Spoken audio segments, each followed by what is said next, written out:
Welcome to A Sound Constitution with Mahir, Sharon, Katie, and Brandy on 101.7 CHLY Radio.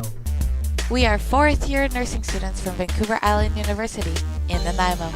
We're here working to demystify health issues in and around your community.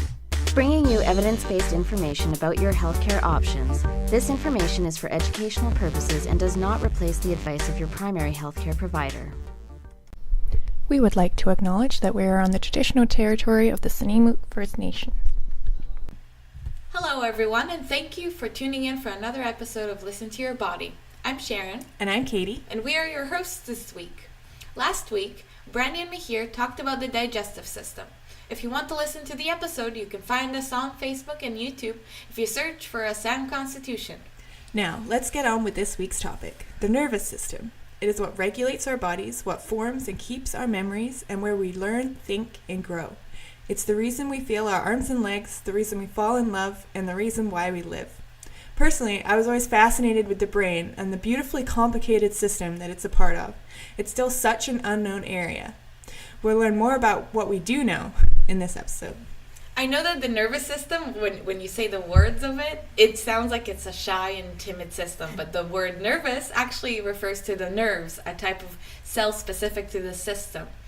Though the nervous system does have a part in making you nervous as well. Let's start by asking the public what they know about the nervous system. We sent Brandy out to the community to find out what you know. Hey you! Who, me? Yeah, you! We want to hear what you have to say, because your opinion matters! What organs make up your nervous system? I'd say skin, brain, yeah. I'm not totally sure. Does veins count? All the internal organ within your intestine makes your nervous system, and then it is controlled by your brain. What is harmful to your nervous system? Any alcohol, drugs, smoking, overuse of any kinds of drugs affect your nervous system. Too much stress? Being punched. I think stress, if you put a lot of stress in your body, that can be harmful to your nervous system. What are some ways to take care of your nervous system? Protect it. I don't know. The best way is to do exercise daily, have a healthy diet, and have a good sleep, good rest, which is very much important. I usually just breathe, do meditation, keep my nerves calm. Honestly, I think just trying to be healthy and not be stressed all the time, that kind of stuff. What are some diseases related to the nervous system? I don't know, my body shuts down sometimes. I get too anxious or whatever, and my body just shuts down. I just can't move. Diseases. Would concussion count as disease? Okay, cool. Concussions. I'm not pretty much sure, but it will be loss of memory. And then Alzheimer, which is one of the diseases which is related to the nervous system, you tend to forget everything. Oh, I forgot what it's called. Is it Parkinson? Yeah. And yeah, that's the only one I can think of, yeah. Thank you, Brandy. So a couple of people have said that the brain is a part of the nervous system. They are most definitely correct. The brain is incredibly important for all functions of your body. Some people said skin, and they are technically correct. Our nervous system is basically us responding to outside stimulus. We pick up outside stimulus through our senses, and one of them is touch. We feel touch, so our skin. So yes, the skin is a part of the nervous system. Let's see what science has to say. Fibers called nerves carry important messages back and forth between your body and your brain. That network, the nervous system, has two different parts. Your brain and your spinal cord make up your central nervous system, and the nerves in the rest of your body make up your peripheral nervous system. Everything your body does is connected in some way to the nervous system. It tells your heart to beat, it tells your lungs to breathe, it controls the way you move and the words you say and how you think and learn. It also controls your senses and memories. We'll talk more in depth of this later. As for things that harm your nervous system, many of our interviewees got it right. Stress, drugs, and alcohol are all on a level harmful to your nervous system. Getting punched is also a valid answer, as the pain that you feel from getting punched is a part of your nervous system. We'll talk about this a little bit more in depth later on. I really like the things people said about keeping their nervous system healthy. Managing your stress through yoga and meditation is a great way to reduce your stress. Just like other parts of your body, your brain also needs sleep for rest and repair, so a good and regular sleep schedule is key, as WebMD suggests. A healthy, balanced diet that features foods high in omega-3 fatty acids is important too. These include fatty fish like salmon, albacore tuna, mackerel, herring, and farmed trout. Stress can also affect your nervous system, but a few things you can do to manage it are exercise regularly, spend quality time with family and friends, and meditate or practice mindfulness with yoga and other activities. As far as the worst things that can happen to your nervous system, the community mentioned things like stress-induced anxiety attack, Parkinson's and Alzheimer's, as well as concussion. And they're all correct. A+ to everyone.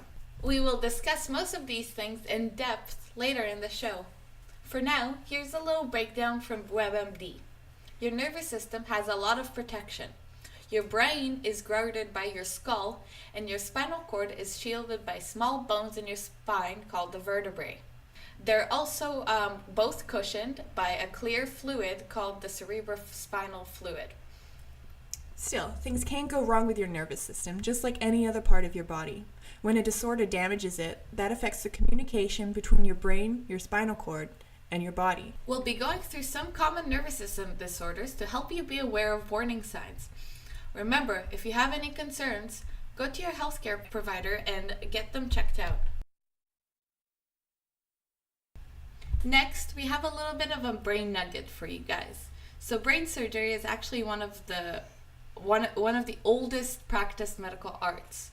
There's no hard evidence suggesting to like the beginning of other fields of medicine like pharmacology, where you use drugs, chemical, natural ingredients, and such to help a human being, but there is a lot of evidence of brain surgery dating back to even the Neolithic times, which is also known as the Stone Age period.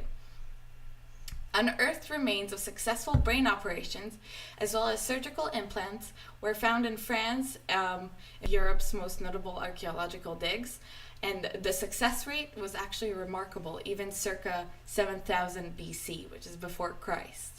However, prehistoric evidence of brain surgery was not only limited to Europe.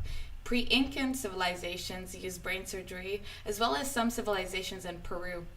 These treatments and operations were used for mental illnesses, epilepsy, headaches, organic diseases, neuropathy treatment, osteomyelitis, and for head injuries. There are many more examples of ancient brain surgeries across the world, from Asia to America. Surgical tools were found in South America, for example.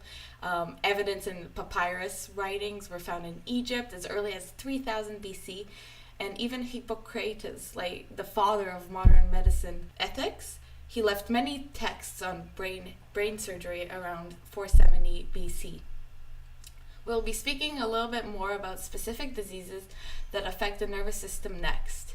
But first, here's the Glorious Sons with Everything Is Alright off their album Young Beauties and Fools.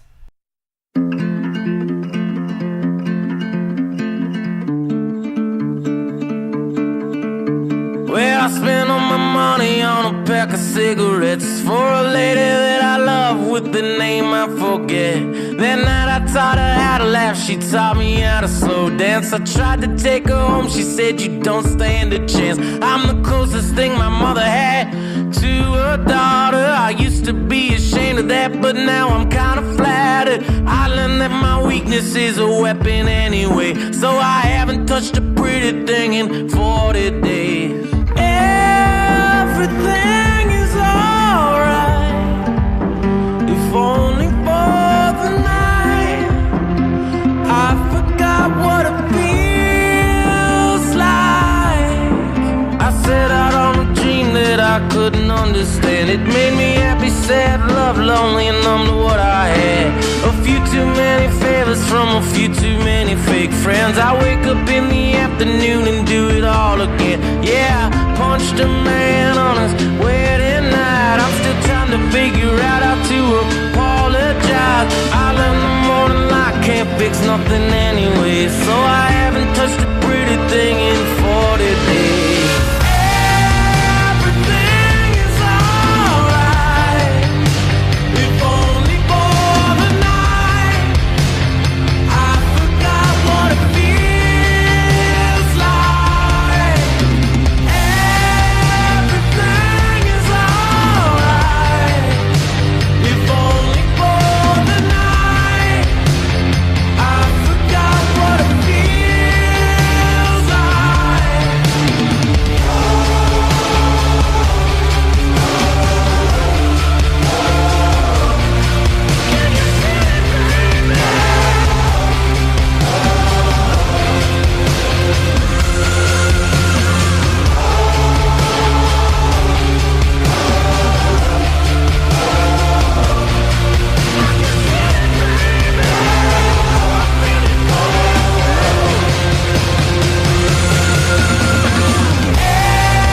Everything is alright, if only for the night.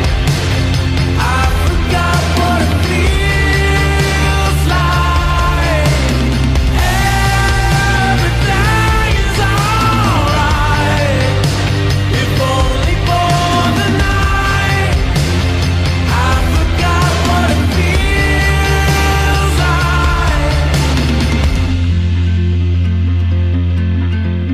I spend all my money on a pack of cigarettes for a lady that I love with a name I forget. And I learned the more in life, can't fix nothing anyway, so I haven't touched a pretty thing in 40 days. That was the Glorious Sons with Everything Is Alright off their album Young Beauties and Fools. If you're just tuning in, you're listening to A Sound Constitution on 101.7 CHLY. Now we'll talk a little bit about the actual anatomy of your nervous system, as well as some diseases. So the nervous system is made up of all the nerve cells in your body, and that includes your brain and your spinal cord. The nervous system allows us to communicate with the outside world and regulate our own bodies. The nervous system takes information through our senses, processes the information, and then triggers reactions through actions. For example, if you touch a hot plate, you reflexively pull back your hand, and your nerves simultaneously send pain signals to your brain. Metabolic processes, which are how we break down our food and nutrients, are also controlled by the nervous system. There are many billions of nerve cells, also called neurons, in the nervous system. The brain alone has about 10 billion neurons in it. Each neuron has a cell body and various extensions. The shorter extensions, called dendrites, act as antennae. They receive signals from, for example, other neurons and pass them on to the cell body. The signals are then passed on via the long extension, the axon. Hey Katie, here's a random question. Can you guess the length of the longest cell in the human body? I have no idea. So actually, the sciatic nerve is the longest nerve in the body, running from the end of your spinal column, which is at the very bottom of your back, where your tailbone is, to your toe, and that's just one cell. Isn't that amazing? That is pretty amazing. All right, now let's talk about the different parts of the nervous system. So the nervous system has two parts called the central nervous system and the peripheral nervous system, due to their location in the body.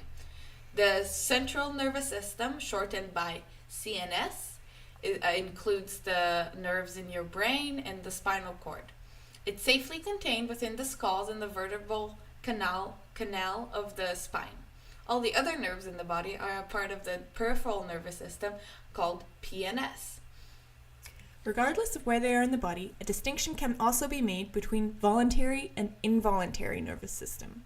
The voluntary nervous system, also called the somatic nervous system, controls all the things that we are aware of and can consciously influence, such as moving our arms, legs, and other parts of the body.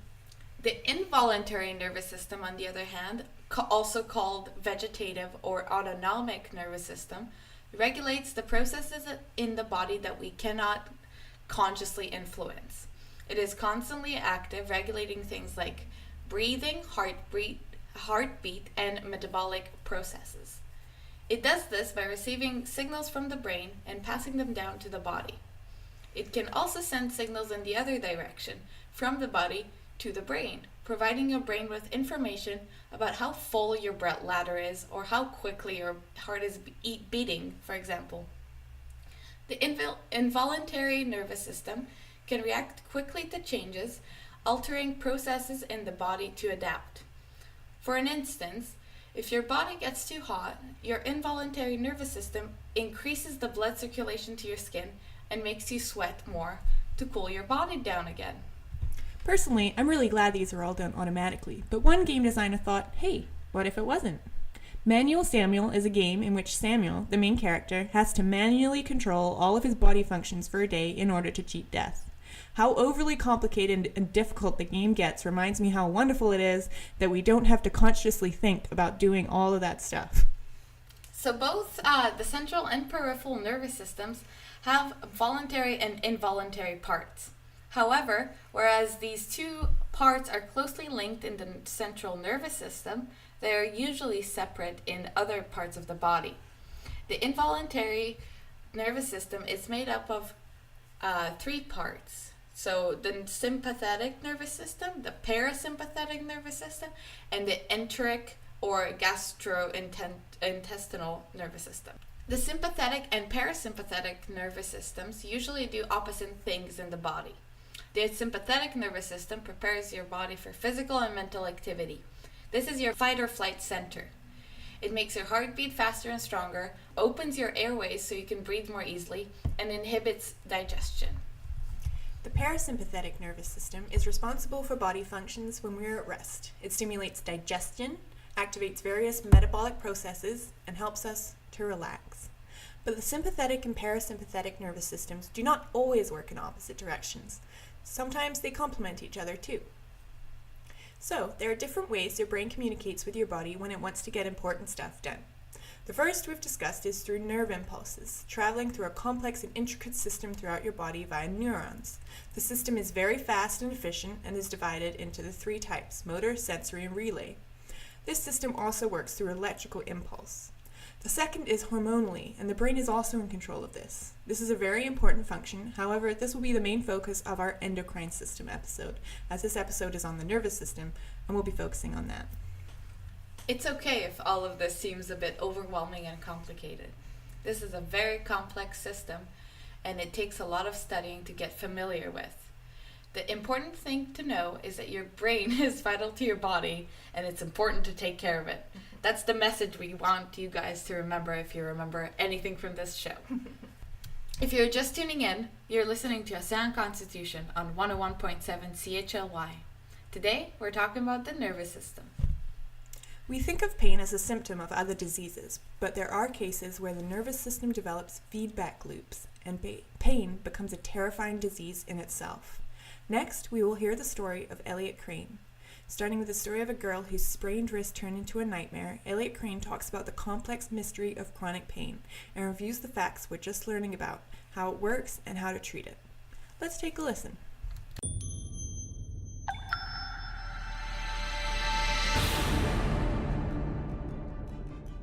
TED Talks are recorded live at the TED Conference. This episode features pediatrician and anesthesiologist Elliot Crane. This talk contains powerful visuals. Download the video at TED.com. Here's Elliot Crane.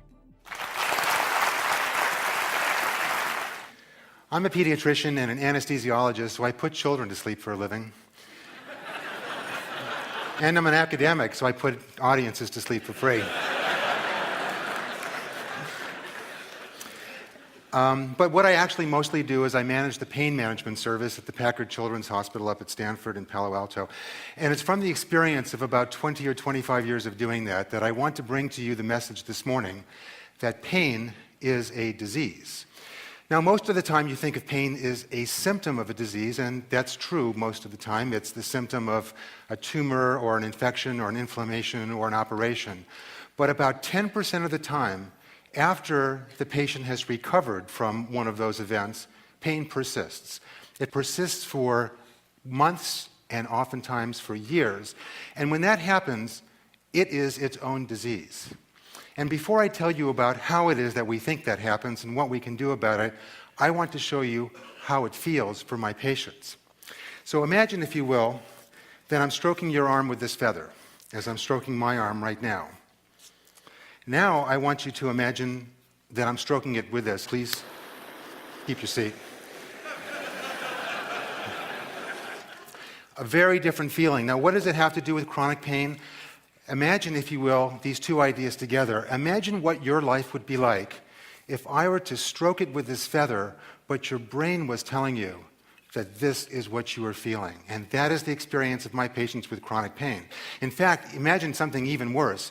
Imagine I were to stroke your child's arm with this feather, and their brain were telling them that they were feeling this hot torch. That was the experience of my patient Chandler, whom you see in the photograph. As you can see, she's a beautiful young woman. She was 16 years old last year when I met her, and she aspired to be a professional dancer. And during the course of one of her dance rehearsals, she fell on her outstretched arm and sprained her wrist. Now, you would probably imagine, as she did, that a wrist sprain is a trivial event in a person's life. Wrap it in an ace bandage, take some ibuprofen for a week or two, and that's the end of the story. But in Chandler's case, that was the beginning of the story. This is what her arm looked like when she came to my clinic about 3 months after her sprain. You can see that the arm is discolored, purplish in color. It was cadaverically cold to the touch. The muscles were frozen, paralyzed. Dystonic is how we refer to that. The pain had spread from her wrist to her hands, to her fingertips, from her wrist up to her elbow, almost all the way to her shoulder. But the worst part was not the spontaneous pain that was there 24 hours a day. The worst part was that she had allodynia, the medical term for the phenomenon that I just illustrated with the feather and with the torch. The lightest touch of her arm, the touch of a hand, the touch even of a sleeve of a garment as she put it on, caused excruciating, burning pain. How can the nervous system get this so wrong? How can the nervous system misinterpret an innocent sensation like the touch of a hand and turn it into the malevolent sensation of the touch of the flame? Well, you probably imagine that the nervous system in the body is hardwired like your house. In your house, wires run in the wall from the light switch to a junction box in the ceiling, and from the junction box to the light bulb. And when you turn the switch on, the light goes on, and when you turn the switch off, the light goes off. So people imagine the nervous system is just like that. If you hit your thumb with a hammer, these wires in your arm, that of course we call nerves, transmit the information up to the junction box in the spinal cord, where new wires, new nerves, take the information up to the brain, where you become consciously aware that your thumb is now hurt.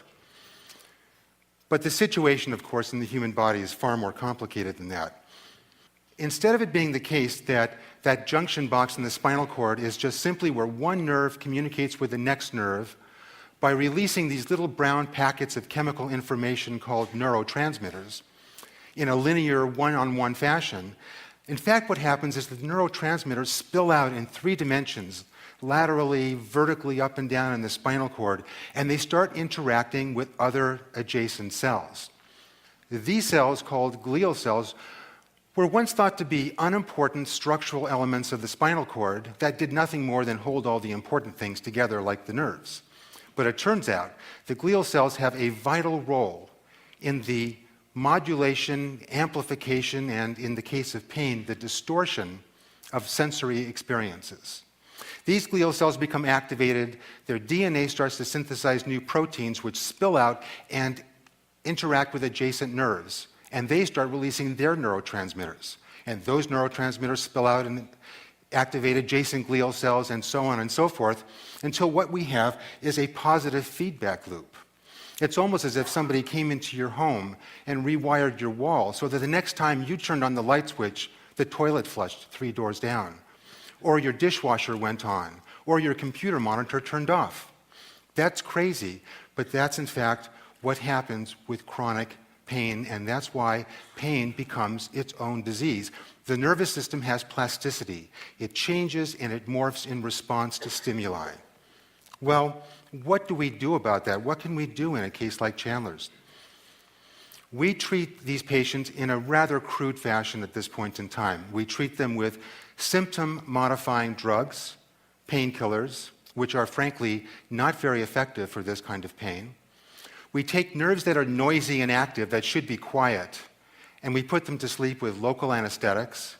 And most importantly, what we do is we use a rigorous and often uncomfortable process of physical therapy and occupational therapy to retrain the nerves in the nervous system to respond normally to the activities and sensory experiences that are part of everyday life. And we support all of that with an intensive psychotherapy program to address the despondency, despair, and depression that always accompanies severe chronic pain. It's successful, as you can see from this video of Chandler, who 2 months after we first met her is now doing a backflip. And I had lunch with her yesterday because she's a college student studying dance at Long Beach here. And she's doing absolutely fantastic. But the future is actually even brighter. The future holds the promise that new drugs will be developed that are not symptom-modifying drugs that simply mask the problem, as we have now, but that will be disease-modifying drugs that will actually go right to the root of the problem and attack those glial cells or those pernicious proteins that the glial cells elaborate that spill over and cause the central nervous system wind-up or plasticity that so is capable of distorting and amplifying the sensory experience that we call pain. So that I have hope that in the future, the prophetic words of George Carlin will be realized, who said, "My philosophy, no pain, no pain." Thank you very much.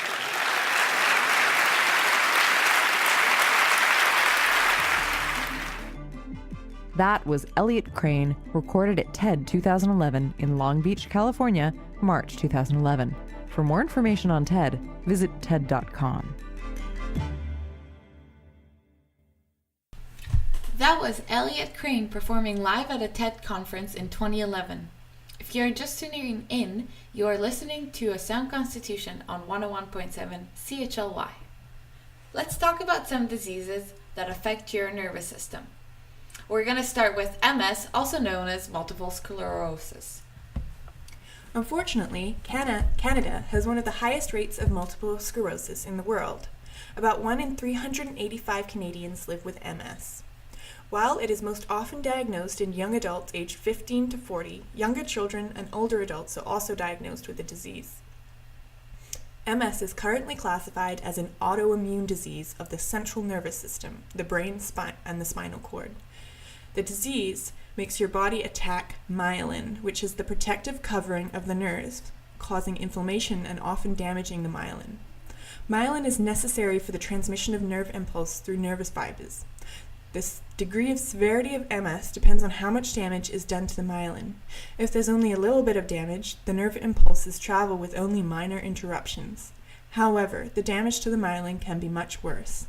If scar tissue replaces the myelin, which usually happens after severe damage is done, the nerve impulses could be completely stopped and the nerve fibers themselves can become damaged. MS is unpredictable and can cause symptoms such as extreme fatigue, lack of coordination, weakness, tingling, impaired sensation, vision problems, bladder problems, and cognitive impairment and mood changes. It affects can be physical, emotional, and financial.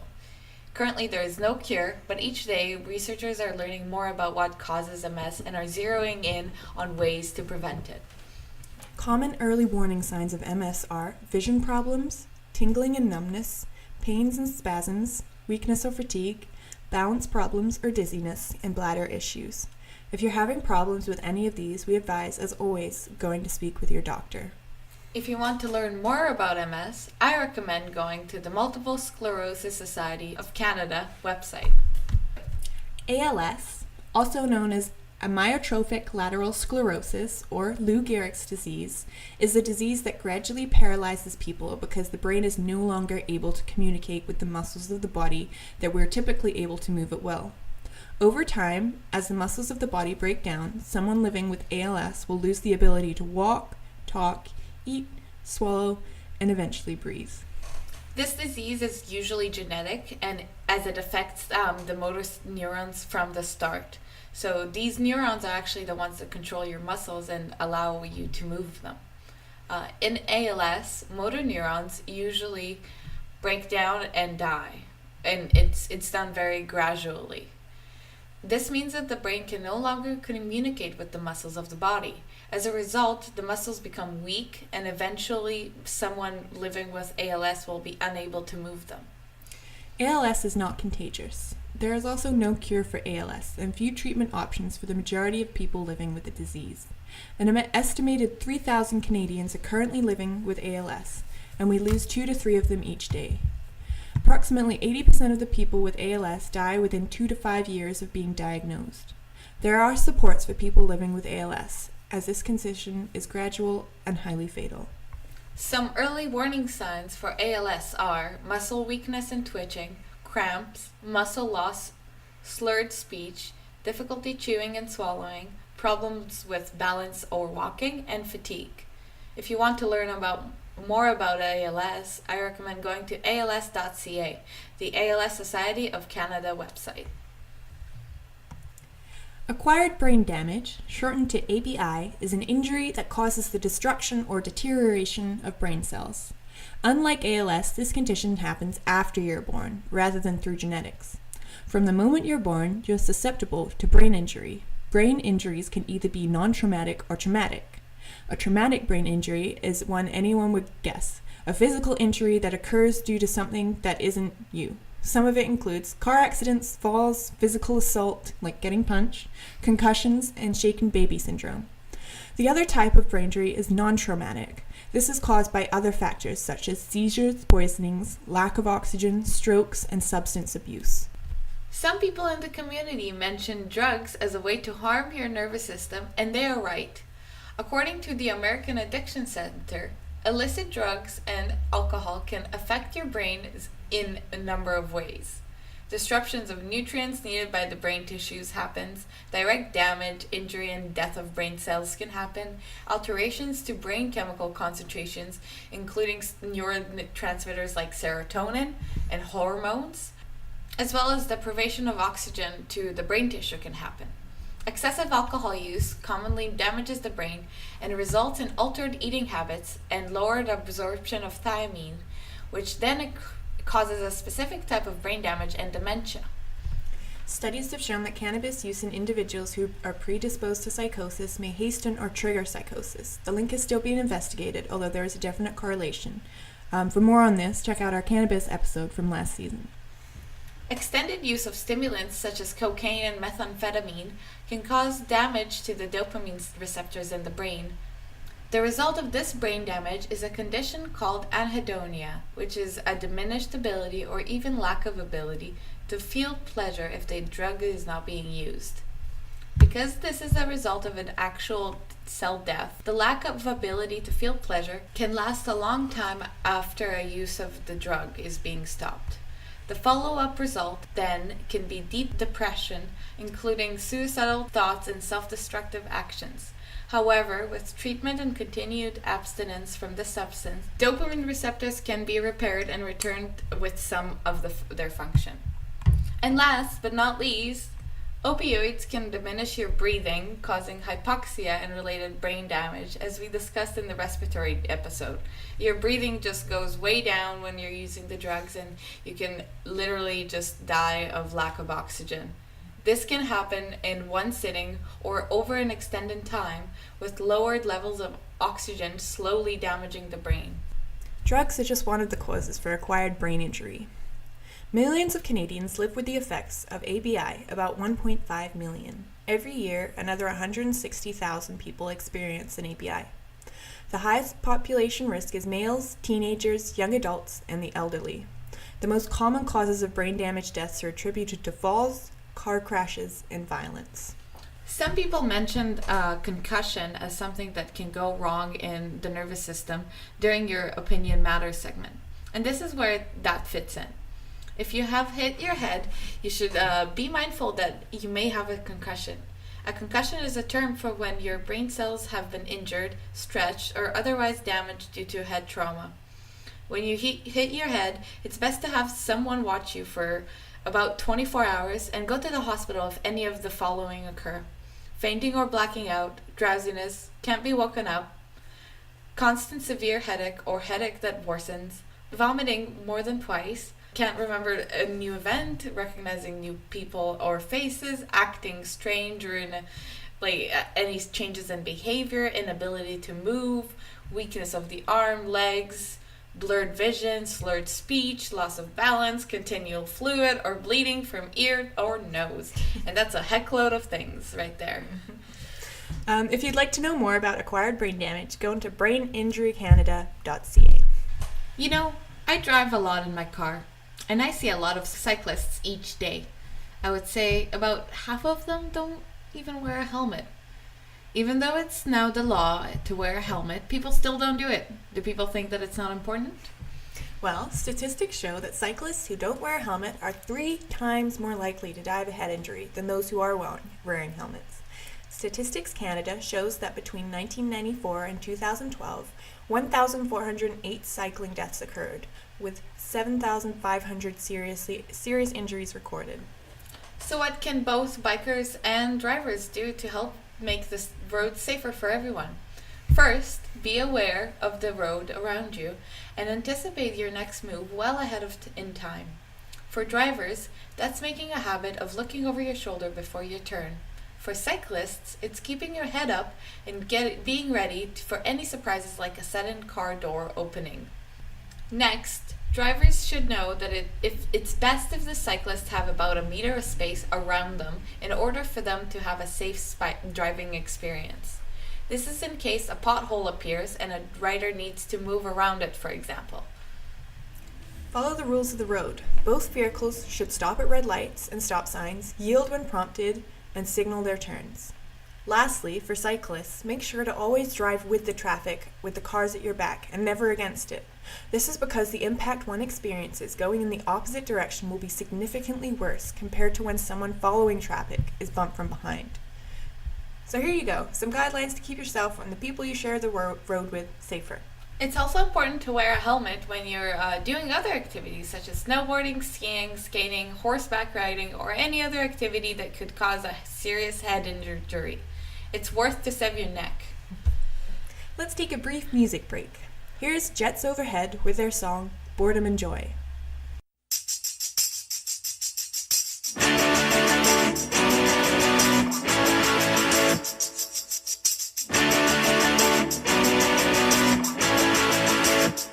I wanna see where the river goes.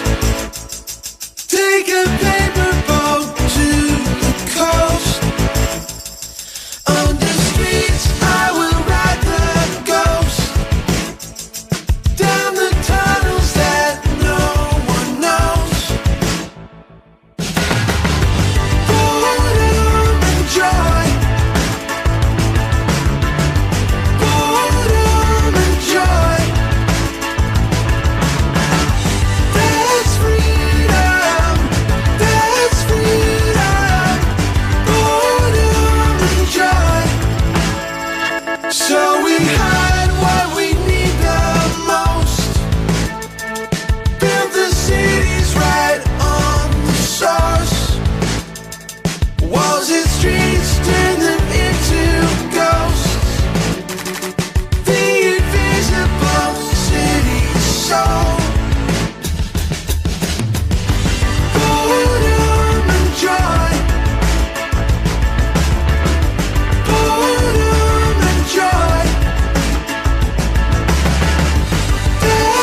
again, you're listening to A Sound Constitution on 101.7 CHLY. That was Jets Overhead with their song, Boredom and Joy. Today, in our show, we're talking about the nervous system. So, another thing that can be negative for your brain is when the electrical impulses in your brain are disrupted and start firing all at once. This results in a seizure. Seizures can be very minor and just result in a slight change of perception, awareness, or behavior, or they can be more serious and affect consciousness and movement. Epilepsy is a disease where people have frequent seizures. This information is from the Epileptic Action Australia's website. Doctors look at the following 3 things when classifying a seizure's seriousness. Where in the brain the seizure starts, if the person is aware or not during the seizure, and whether the seizure involves movement. These can all affect the severity of the seizure and how much harm the person having a seizure is at risk of. Some people might just seem to zone out for a few seconds or experience a funny smell. Other times, people may pass out or begin shaking violently. This is because the seizure is affecting the part of the brain affecting motor function, sending powerful and random signals to the muscles to move. Seizures are mostly unpredictable, but there are ways to help it if you see someone having a seizure. Remove anything near the person that may cause harm. This includes glasses, sharp objects, chairs, and anything that you might find around them. Get a soft object like a jacket or a cushion under the person's head to stop it from banging onto the ground. Once the shaking stops, turn them onto their side into the recovery position so that any fluid in their mouth doesn't go down their throat and could possibly cause choking. Stay with them and call an ambulance if injury has occurred, there is food, fluid, vomit in the mouth, seizure occurred in the water, the person has difficulty breathing and after the jerking stops, another seizure quickly follows, the seizure lasts longer than 5 minutes, or if the person is non-responsive for more than 5 minutes after the seizure ends.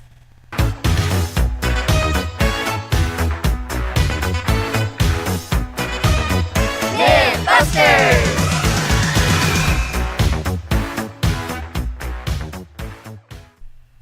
Did you know that you shouldn't put anything in the mouth of a person having a seizure?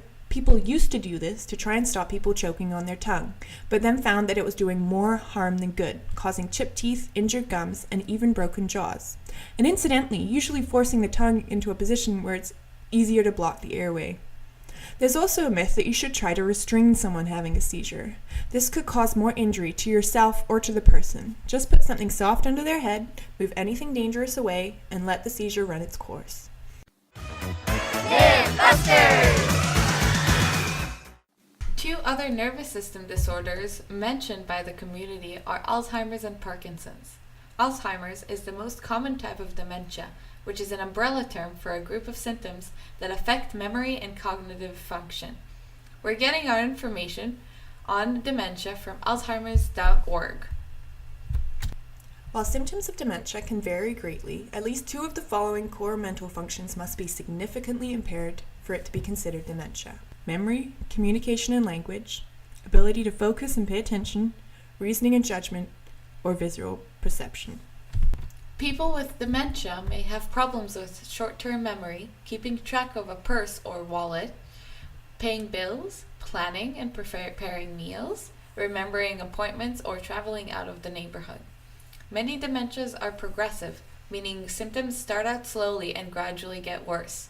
If you or your loved ones are experiencing memory difficulties or any other changes in thinking skills, don't ignore them. See a doctor soon to determine the cause. Professional evaluation may detect a treatable condition, and even if the symptoms suggest dementia, early diagnosis allows a person to get the maximum benefit from available treatments and provides an opportunity to volunteer for clinical trials or studies. It also provides time to plan for the future, so the earlier the better, and get checked up. Dementia is often incorrectly referred to as senility or senile dementia, which reflects the formerly widespread but incorrect belief that serious mental decline is a normal part of aging. Dementia is not a normal part of aging. It's a type of disease that is abnormal, just as getting a cold or infection is not a natural part of being an adult. Parkinson's, on the other hand, is a disorder where you slowly lose muscle control in your body. Symptoms generally develop slowly over years, and the progression of symptoms is a bit different from one person to the other due to the diversity of the disease. People with Parkinson's disease may experience a tremor, mainly at rest and described as pill-rolling tremor in the hands, and other forms of tremors are also possible, like and slowed muscle response, limb rigidity and gait, balance problems are all symptoms of Parkinson's. The cause remains largely unknown. Although there is no cure, treatment options vary and include medications and possible surgery. While Parkinson's itself is not fatal, disease complications can be serious. The Centers for Disease Control and Prevention, the CDC, rated complications from Parkinson's disease as the 14th cause of death in the United States. The Parkinson's Foundation lists 10 early warning signs: tremor, smaller handwriting, loss of smell, trouble sleeping, trouble moving or walking, constipation without a known cause, and a soft or low voice. I wanted to take a minute to discuss some of the diseases we've been talking about here. MS, ALS, dementia, Parkinson's, and others are all very serious progressive diseases without a known cure. However, just because you or your family member gets diagnosed with one of these, it's not the end. Things will likely be hard and require an adjustment, but you can still experience happiness, joy, pleasure, and live a good life with these diseases. There is support available, and many people are experiencing what you're going through as well. Just know that you're not alone. Some other types of conditions that can affect your nervous system are those kinds that affect your senses and motor function directly from damage. According to medlineplus.gov, paralysis is the loss of muscle function in part of your body. It happens when something goes wrong with the way the messages pass between your brain and muscles. Paralysis can be complete or partial. It can occur on one side or both sides of your body. It can also occur in just one area, or it can be widespread. Paralysis of the lower half of your body, including both legs, is called paraplegia. Paralysis of the arms and legs is called quadriplegia. Most paralysis is due to strokes or injuries such as spinal cord injury or a broken neck. Other causes of paralysis include nerve diseases, autoimmune diseases, Bell's palsy, which affects muscles in the face, and polio. Polio is used to be a major cause of paralysis, but polio no longer occurs in the U.S. Let's keep it that way and continue to protect ourselves and our children through vaccination. Paralysis and numbness and tingling are other things that can happen to your nervous system. However, we don't have enough time to speak about them in depth today. We recommend checking it out on your own. The last thing I wanted to touch on, as it's very fascinating, is phantom pain. Phantom pain is when a person continues to experience pain and sensation in a limb that has been removed. Sometimes this pain is brief, and other times it can be reoccurring or last days. Symptoms often improve as time goes on, however. The Amputee Coalition says that phantom limb pain is thought to be caused by mixed signals from your brain or spinal cord. This is an important concept to consider because the treatment for this pain has differences from the treatment you would receive for other kinds of pain. New therapies for phantom limb pain all involve trying to change the signals from your brain or spinal cord. You're not going crazy if you experience these pains. They're real and studied phenomenon, and there is treatment available. Similar to this, there have been studies done that can trick your brain into feeling or reacting a sensation on a fake hand. The rubber hand illusion places your real hand in a box out of your vision and a rubber hand in vision in front of you. The rubber and real hand are stroked at the same time and speed for about a minute or two, and your brain associates the rubber band as your real hand, decreasing the electrical signals sent to your real hand. If a sensation is just applied to the rubber hand, such as a poke or a prod, the brain feels it, or at least thinks he feels it, even if the same sensation didn't happen to your real hand. This goes to show that sensations are a lot less straightforward than just nervous impulses. Your brain's perception can also shape what you feel, smell, and sometimes hear as well. There's a lot more things we wanted to cover in this episode on the nervous system, such as mental health, substance use, and stress. But we did full episodes on those last season, so instead of doing them again here, we'll just recommend that you go on our YouTube and check those out. They're full of really great information. As we touched on briefly earlier, drugs and alcohol have a negative impact on your nervous system. In current time, we are facing the opioid crisis. A lot of people are dying of overdose in our province of BC. We decided to talk to Healthy You, a harm reduction nursing student initiative here on VIU campus, to learn about how to fight the opioid epidemic. Next, we have our nursing student peers who are part of the Healthy You VIU group who are here to talk to us about the work they're doing on campus. Thanks for joining us, Victoria and Emma. Hi, thanks so much for having us. We would like to thank our fellow classmates for giving us the opportunity to speak on a very important issue and initiative that is a hot topic across Canada. We are Healthy VIU, a group of fourth-year nursing students that have been working on a student-led harm reduction program, specifically with a focus on naloxone training at Vancouver Island University. We have been working on this project with the help of VIU faculty and nurse practitioners to be the pioneers of creating a student-led naloxone training program here on campus at VIU. We're also one of the first campuses on Canada to be a provider of naloxone kits and to have a harm reduction team right on campus. Well, that's a lot you've taken on, and it's a very needed project.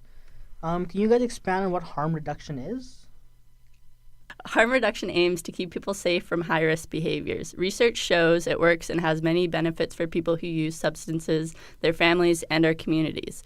Harm reduction involves such things like support services and strategies to empower and support people to be safer and healthier. An example of this is the take-home naloxone kits, which we are supplying and providing student-led training on-site at VIU, creating an environment on campus that supports harm reduction. So, what exactly are you guys doing on campus? So we are working with the Towards the Heart project of the Provincial Harm Reduction Program to bring continuous training opportunities for students and faculty on campus. So you mentioned the Towards the Heart project. Can you elaborate on what that is? So Towards the Heart is a project of the Provincial Harm Reduction Program, which has a variety of programs underneath that umbrella. As student-led initiatives, we have focused on the take-home naloxone kits and training. This program provides us with the resources to guide our training and a variety of information on the website for all members of the community. We invite any listeners to go and visit the site for more information at www.towardstheheart.com. So you mentioned you provide training on the VIU campus. How do you guys go about that? It's an interactive and model, and it provides hands-on training with mock kits. We feel like it will give individuals the confidence to recognize a potential overdose and how to act in that very stressful situation. We also can provide naloxone kits for anyone that would like to take one home. There is no obligation to do this and no record of who takes a kit. We are really trying to destigmatize this crisis and to make people feel comfortable carrying these kits. We hold events monthly on campus and are aiming to bring more training opportunities to the VIU community. So you mentioned that you use the word crisis. Why would you say this is an important issue and initiative? So the opioid crisis is recognized across Canada as a public health emergency. Many people think that this may not affect them, but you never really know.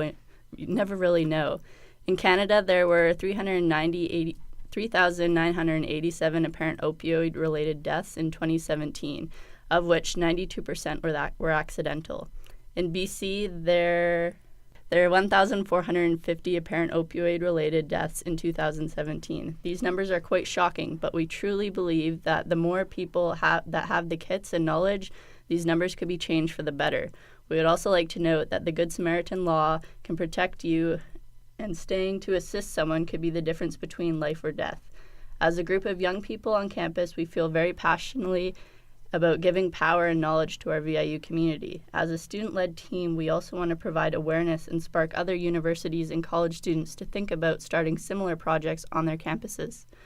This initiative does not only have to be led by faculty, but peer-to-peer training has been proven to be highly effective, and we want to promote that. That's very interesting. So what should a person do if they see someone overdose? So to know the signs of an overdose, some of the things you're going to be looking for, blue lips or nails, dizziness and confusion, they can't be woken up, choking, gurgling, or snoring sounds, slow, weak, or no breathing, and then drowsiness or difficulty staying awake.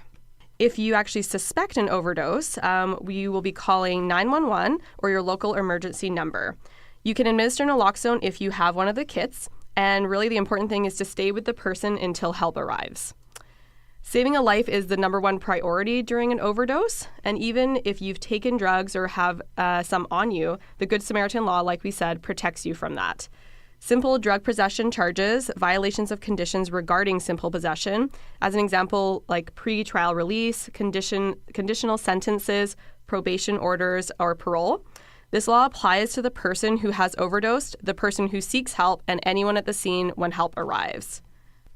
We would like to extend an invitation to anyone who would like to partake in training, needs a new kit, or would just like some more information to come out to an event or contact us. Our email is healthyu, which is just the letter, 2018@gmail.com. So keep a lookout on campus for posters, on social media, and in the newsletter for upcoming events. Thanks so much, guys. That was our student peer group, Healthy U VIU, talking about the work they're doing on campus surrounding naloxone training and the importance of it in the face of the current opiate crisis. Thanks so much, Healthy U, for sharing your knowledge with our listeners. Be sure to go check it out and see them on campus if you have any more questions. Like I said, we've covered substance use previously, so check that out if you're more interested on YouTube. It's under substance use. Thank you for listening to another episode of A Sound Constitution on 101.7 CHLY Radio, where we work to demystify health myths and teach our community about their body. Catch another episode of Listen to Your Body next week at the same time as always, Thursdays 10 to 11. Our next episode is on the musculoskeletal and integumentary body systems. Make sure to check it out. Some resources we mentioned in this episode. Obviously, our previous shows are on YouTube at A Sound Constitution. The episodes that we recommend are substance use, mental health, and self-compassion. To learn more about ALS, go to als.ca, the ALS Society of Canada website. If you want to learn more about MS, I recommend going to the Multiple Sclerosis Society of Canada website. To learn more about acquired brain damage, go to BrainInjuryCanada.ca. For Parkinson's information, go to parkinsons.org. And for more information about Alzheimer's, it's at alz.org. Thank you for listening. Thanks for listening to Sound Constitution on 101.7 CHLY. Look for us on Facebook and Instagram. Or check us out on YouTube for previous shows. Tune in next Thursday from 10 to 11 for more from A Sound Constitution. Bye for now.